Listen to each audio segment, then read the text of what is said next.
So now it's time to review another prequel, Manhunter, the epic story of an ex-FBI agent tracking down a gruesome serial killer while consulting with Hannibal Lecter for insight. Wait a sec. We're not reviewing Manhunter. I've never even seen this movie. Well, let's do a quick history lesson. Before Agent Starling was striving to rise in rank by seeking Buffalo Bill, there was a charismatic FBI agent named Will Graham, who was responsible for capturing Lecter. After all, there had to be a reason why Lecter ends up in a psychiatric ward. While the original title of Thomas Harris's novel was Red Dragon, the 1986 film adaptation was retitled Manhunter, probably because the studio figured out we were just too stupid to enjoy a movie unless the title flat out gives away the plot. As you'd expect, the film wasn't exactly a success, and nothing was ever said about it again, until Jonathan Demme made Silence of the Lambs, in which Anthony Hopkins won the Oscar for Best Actor in a leading role. Now everyone was paying attention to Hannibal the Cannibal. Oh, and Senator, just one more thing. Love your suit. Fast forward to 2002, and following on the success of Ridley Scott's Hannibal, Brett Ratner was commissioned to go back and remake Manhunter, with Anthony Hopkins reprising the slightly younger version of Hannibal. Having not seen Manhunter, I can't really compare the two films. See? I just made this review a lot shorter. Points for me. Because Hannibal is once again behind bars, and a detective is using him to find a serial killer, it's more along the lines of Silence of the Lambs. And like the past films, it's got a knockout cast. I mean, look at it. Anthony Hopkins, Edward Norton, Ralph Fiennes, Harvey Keitel, Philip Seymour Hoffman. Don't you love it when they try to make a horror movie classier than it really is? So as you'd expect, the very first scene explains how Will Graham, an FBI agent with a sixth sense for hunting bad guys, captures Hannibal and lands in retirement. That is until his boss, Jack Crawford, yes, this guy, who is simply a spitting image of Harvey Keitel, sarcasm, visits him with details of a grisly serial killer codenamed the Tooth Fairy. Like Buffalo Bill eventually becomes, this guy is a sick fuck who destroys families and rapes women in front of a captive, dead audience. He wanted an audience. He wanted them all lined up, watching him when he touched her. Will offers to help, but doesn't want to get sucked into a live investigation. But because Hannibal helped him in the past, as a psychiatrist, not a psycho, Will swallows his pride and ventures into the psychiatric ward, where we're reintroduced to the obsessive Dr. Chilton. Ah, yes, Dr. Chilton. Gruesome, isn't he? He fumbles at your head like a freshman pulling at a panty girdle. Remember how we first met Lecter in Silence of the Lambs? He was just staring at us like he was expecting us. When Will comes into the fray, we get almost the same shot as the camera pans over to the cell. But here, Lecter's just lying on his cot like he simply doesn't give two farts and a martini.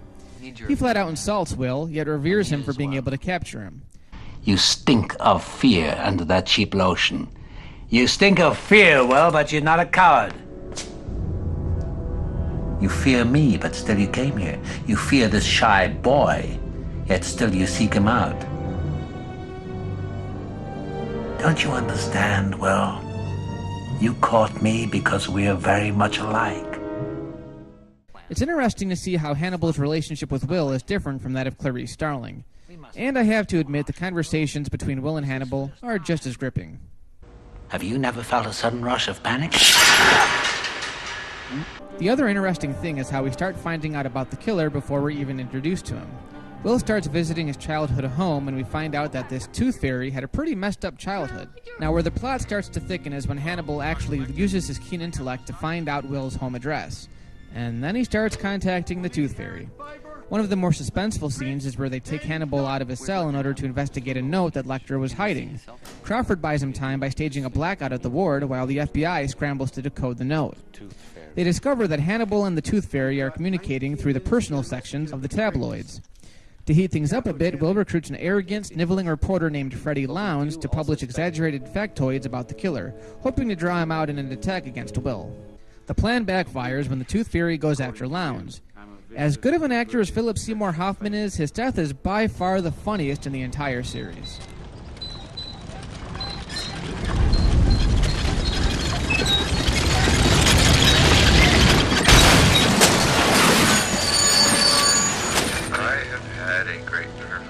There's some more trading of words between Hannibal and Will. They eventually find where the Tooth Fairy works, and as you'd expect, the Tooth Fairy eventually finds Will's home. It's suspenseful, but predictable. There's also a side story dealing with the killer's relationship to a blind woman, but in all honesty, it isn't very interesting and it doesn't do much for the plot. So how does it fare compared to Silence of the Lambs or even Hannibal? Well, those who were disappointed by Hannibal's more gruesome slasher movie approach will probably appreciate this one a lot more. It's got pretty much the same pace as Demi's film, although the Tooth Fairy is no match for Buffalo Bill, even if you are talking about Ralph Fiennes. The thing it's lacking is Clarice Starling. There was an obvious romantic fling going on between the two characters, and obviously that doesn't happen here.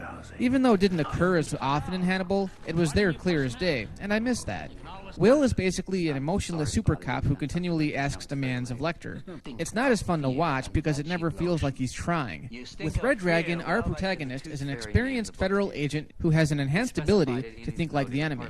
Clarice was an up-and-coming federal agent who was facing sexual persecution, had to try harder to find her evidence, and had to give a little of herself in order for Hannibal to reveal anything. So for that reason alone, even though Red Dragon is pretty entertaining, it isn't as scary or even as playful as the prior two films.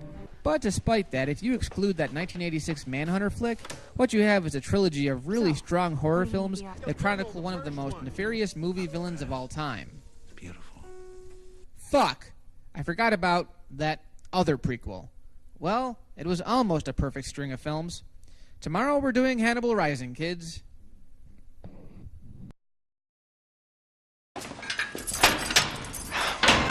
Well, damn it, then. You must have some advice. You caught him.